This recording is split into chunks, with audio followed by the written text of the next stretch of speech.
Hi, I'm Calliope. Before I continue, please like and subscribe. One click from you means more stories can be shared. Help us reach 1,000 subscribers and make a difference. Let's begin. I never thought my own wedding would become a battleground, but when you have a brother like Rick, every family gathering turns into a potential disaster. Let me take you back to where it all began. Calliope, you can't seriously be thinking of inviting Rick to your wedding, my best friend Vanessa said, stirring her coffee with more force than necessary. After everything he's done? He's my brother, Van. My parents would never forgive me if I excluded him, I replied, though the thought had crossed my mind at least 100 times. Your parents need to open their eyes. Remember your college graduation, your promotion party, your 30th birthday? I sighed. Trust me, I remember all of it. Then why give him another chance to ruin one of the most important days of your life? Because this time, I'm prepared, I said, a small smile forming on my lips. This time, I know exactly what I'm doing. My fiancé Marcus was equally concerned when I brought up including Rick on our guest list. Cal, honey, are you absolutely sure about this? Marcus asked, his brow furrowed with worry as we sat on our porch swing. Your brother has a way of making everything about himself. I know his pattern, Marcus. He can't stand seeing me happy, I said, leaning against his shoulder. But I'm tired of walking on eggshells around him. I'm tired of letting him win. So what's your plan? Because I know that look in your eyes. I squeezed his hand. Just trust me. And remember, no matter what happens at our wedding, don't intervene unless I signal you. That's cryptic and mildly concerning. Marcus laughed nervously. It's not revenge, I clarified. It's accountability. The first time Rick showed his true colors was at my high school valedictorian ceremony. I remember it like it was yesterday. Dad, where's Rick? I asked, scanning the crowd for my brother who had promised to be there. He's running a bit late, sweetheart, but he'll be here, Dad reassured me. Just as I was called to the podium to give my speech, the auditorium doors burst open. Rick stumbled in, clearly intoxicated, and shouted, "That's my little sister! Smartest damn kid in the school!" The principal glared as Rick clumsily made his way down the aisle, bumping into chairs and disrupting the entire ceremony. Sorry, everyone, he announced. Important business meeting ran long. Couldn't miss my sister's big moment. I froze at the podium, my carefully prepared speech forgotten as all eyes shifted between me and my disruptive brother. After the ceremony, my mother made excuses while my father pulled Rick aside. He's just proud of you, Calliope, my mother said, her smile strained. You know how he gets when he's excited. Even back then, I knew the truth. Rick wasn't proud. He was jealous. The weeks leading up to the wedding were a roller coaster. My mother called almost daily, her voice always tinged with the same anxiety. Calliope, have you talked to your brother recently? She asked during one of our calls. No, Mom. Should I have? He's upset about the seating arrangements. Says he should be at the main table since he's immediate family. I pinched the bridge of my nose. The main table is for the wedding party. He's not in the wedding party. I know, sweetheart, but you know how he gets. Maybe we could make an exception for the sake of peace? Mom, I've been making exceptions for Rick my entire life, not on my wedding day. He's threatened not to come. Then that's his choice. Calliope, please. Your father is stressed enough as it is. His blood pressure. Don't put that on me, I interrupted. Rick is a grown man. If Dad is stressed, it's because Rick is manipulating him, not because I'm standing my ground for once. There was a long pause before my mother spoke again, her voice smaller than before. I just want everyone to get along. So do I, Mom. But getting along doesn't mean letting Rick walk all over me. My father wasn't much better. When we met for lunch the following week, he immediately started making excuses for Rick. Your brother's going through a rough patch, Calliope, Dad said, lowering his voice as if sharing a secret. His business is struggling, and Melissa left him. I'm sorry to hear that, but it's not my responsibility to manage his emotions, I replied firmly. He's family. Yes, and family should support each other, not tear each other down. Has he ever once celebrated any of my accomplishments without making it about him? Dad looked down at his plate. He's always been sensitive. No, Dad. He's always been manipulative. There's a difference. The rehearsal dinner the night before the wedding was tense. Rick showed up late, already 3 drinks in, and immediately started complaining about everything from the venue to the menu. Seriously, Cal? Chicken piccata? He scoffed as he slumped into his chair. Could you be more basic? Good to see you too, Rick, I said calmly. Glad you could make it. Whatever, where's the bar? Vanessa leaned over to whisper in my ear. I swear, if he ruins tomorrow, I'll personally throw him into the fountain. I patted her hand. Don't worry, everything's under control. What does that mean exactly? Vanessa pressed. You've been eerily calm about all this. It means I've stopped trying to prevent a storm that's been brewing for decades. Sometimes you have to walk through the rain to get to the rainbow. That's poetic and all, but I'm still worried. Don't be. I've made my peace with whatever happens tomorrow. Marcus's mother, Eleanor, approached me later that evening, concern written all over her face. Calliope, dear, is everything all right with your brother? He was quite rude to the catering staff. I'm so sorry about that, Eleanor. Rick has issues with boundaries and respect. Well, perhaps someone should speak with him before tomorrow. Actually, I'm counting on him being exactly who he is, I said with a smile that confused my future mother-in-law. I don't understand, Eleanor said, frowning. My brother has spent his entire life making my special moments about him. Tomorrow will be no different. And you're okay with that? I'm prepared for it, I replied carefully. And this time, I won't be the only one who sees him for who he truly is. The morning of my wedding day arrived, and despite everything, I felt strangely calm. My bridesmaids fluttered around me like colorful birds, fixing my hair, adjusting my dress, touching up my makeup.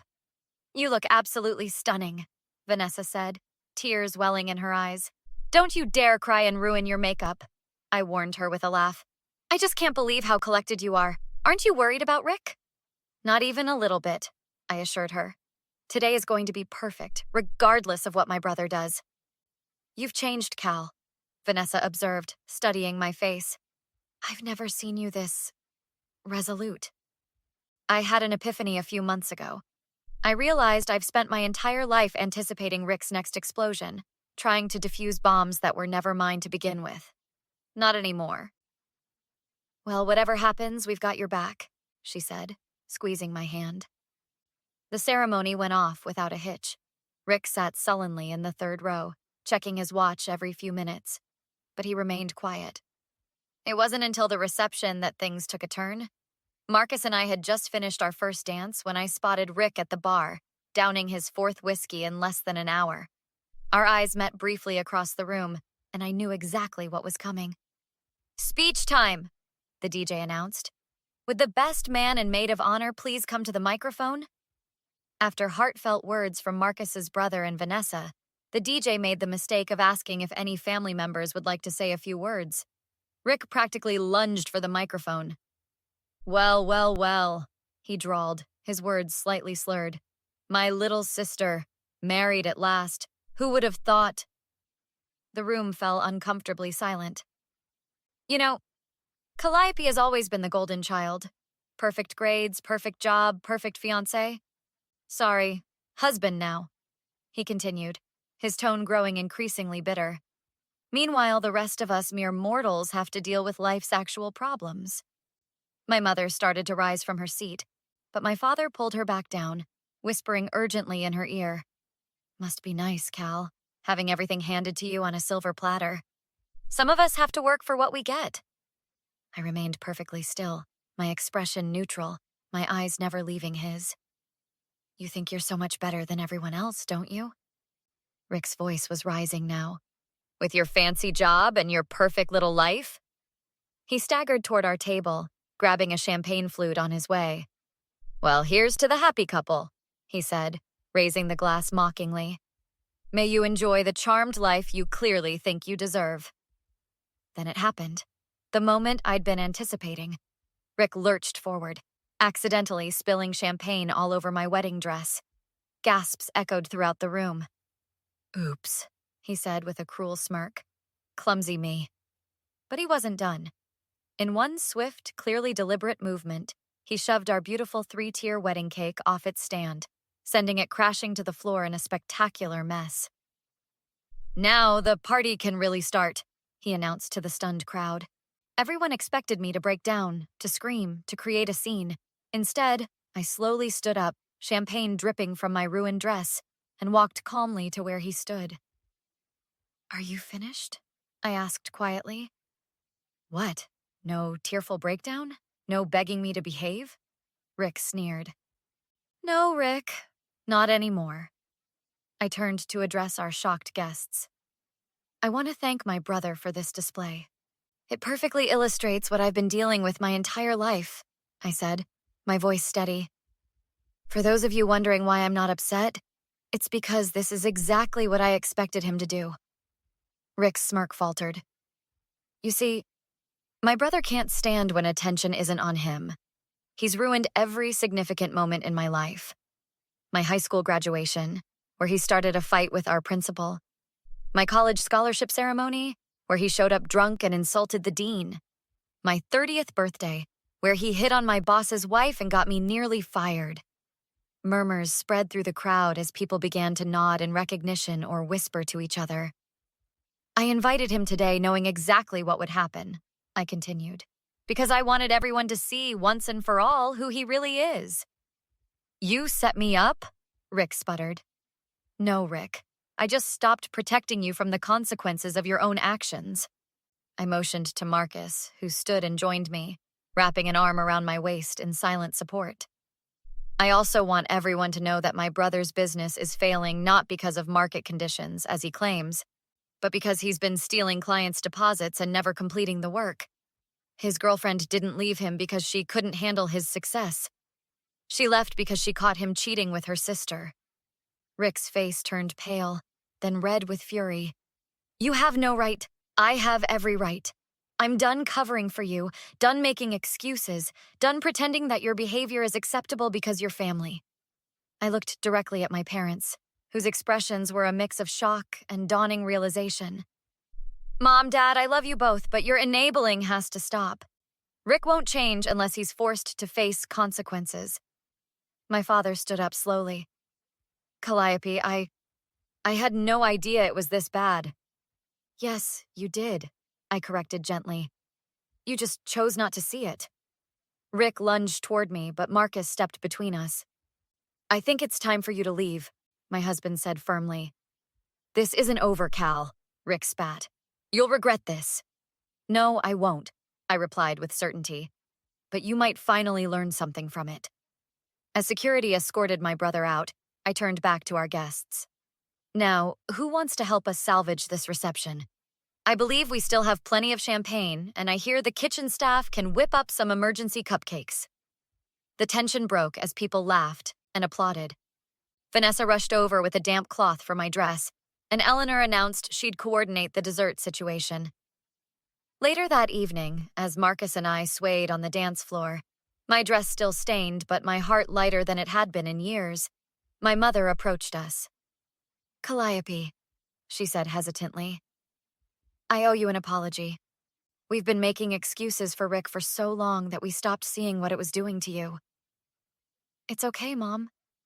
No, it's not. But it will be.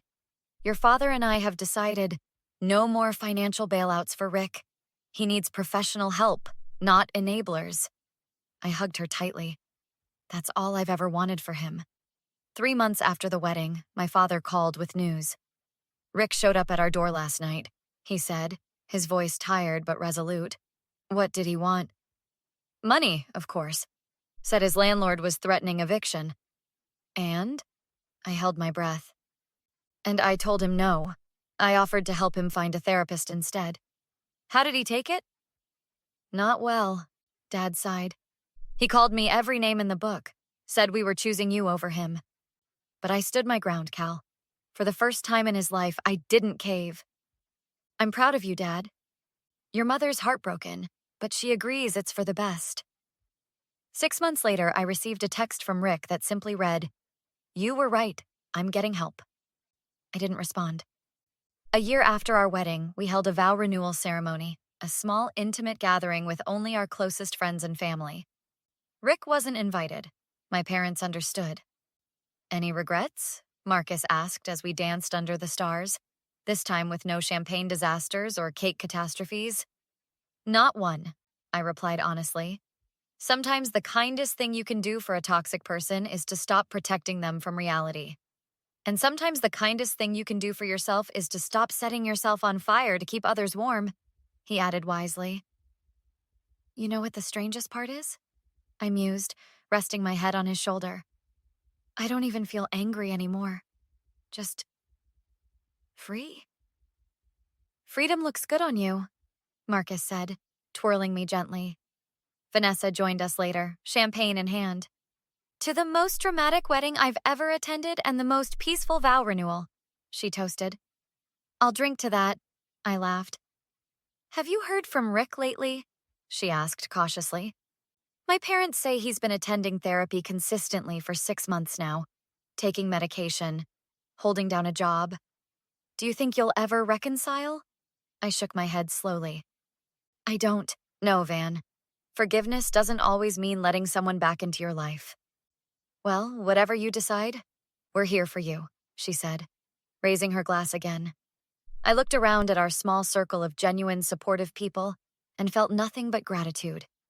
The hardest lesson I learned was that not everyone deserves a place in your life, even if they're connected by blood. Real family is defined by love and respect, not just shared DNA. So here's my question for you. If someone in your family consistently undermines your happiness, at what point do you draw the line and prioritize your own well-being over maintaining the peace? Would you have handled my brother differently? Or do you think I did the right thing by finally exposing his behavior to everyone?